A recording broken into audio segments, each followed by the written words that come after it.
Today, we are diving into one of the most brilliant stories from the Chinese classic Journey to the West.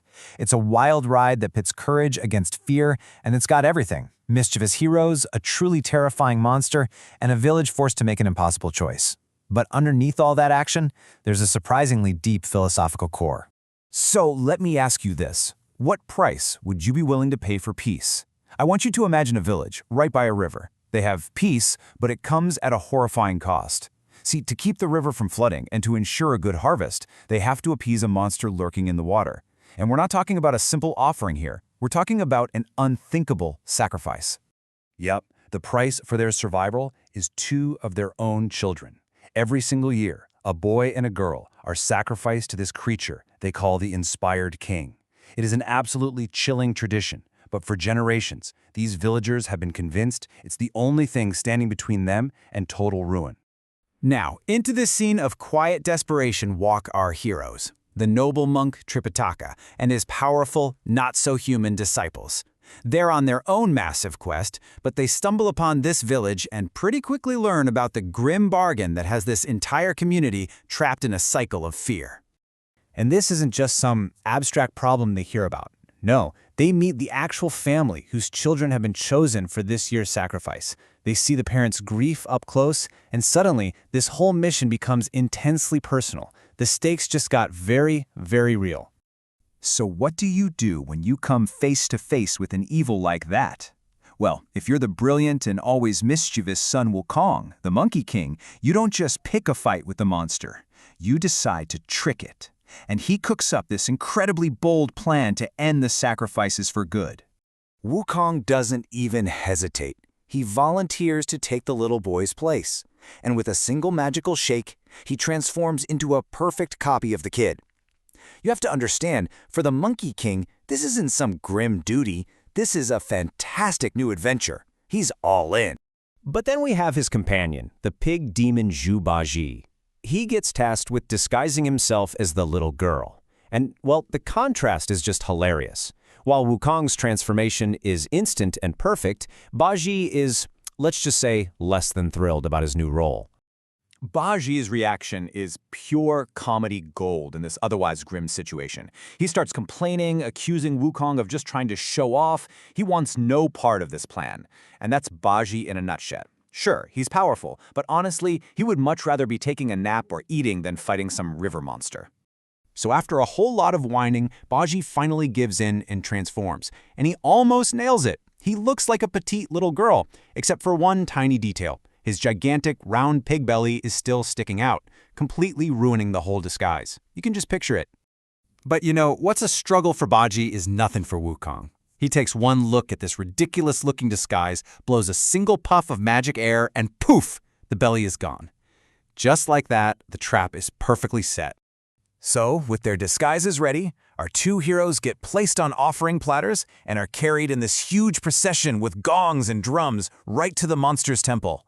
The whole village is treating it like this sacred, solemn ritual, with absolutely no idea that their sacrifices are actually 2 of the most powerful warriors around, just waiting to spring a trap.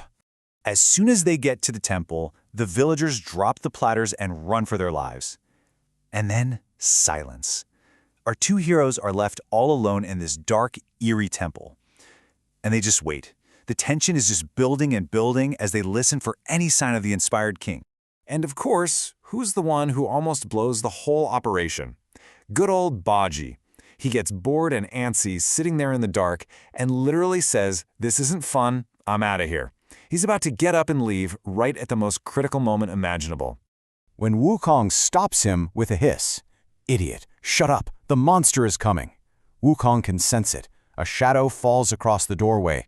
The creature has arrived, and it's striding into the temple, completely oblivious to what's waiting for it. The monster doesn't even hesitate. It walks right up to the offerings and reaches down to grab the little girl, our friend Zhu Bajie, planning to eat him first.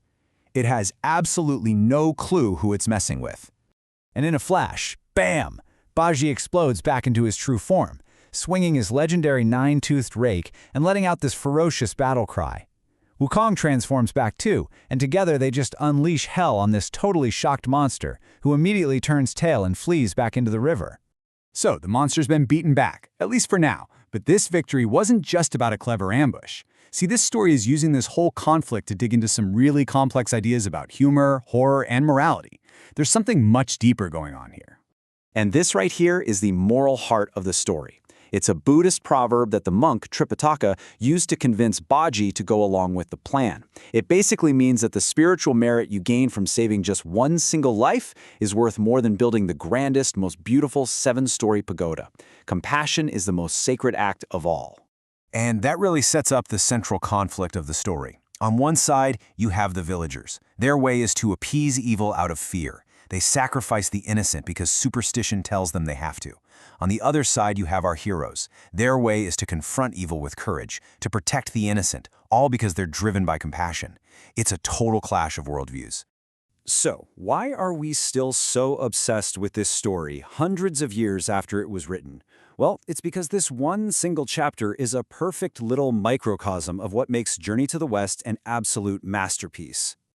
I mean, just think about everything that's packed into this one tale. You've got pure slapstick comedy with Bajie's terrible disguise, but at the same time, you have the genuine horror of child sacrifice. You've got thrilling, fast-paced action in the temple, and it's all built on this incredibly profound philosophical idea about the value of a single life. And that's when you realize, this isn't just a series of fun Monster of the Week adventures. Journey to the West is a deeply sophisticated look at human nature itself, our deepest fears, our capacity for incredible courage, and the moral choices that really define who we are. And all of that leaves us with one final thought to chew on.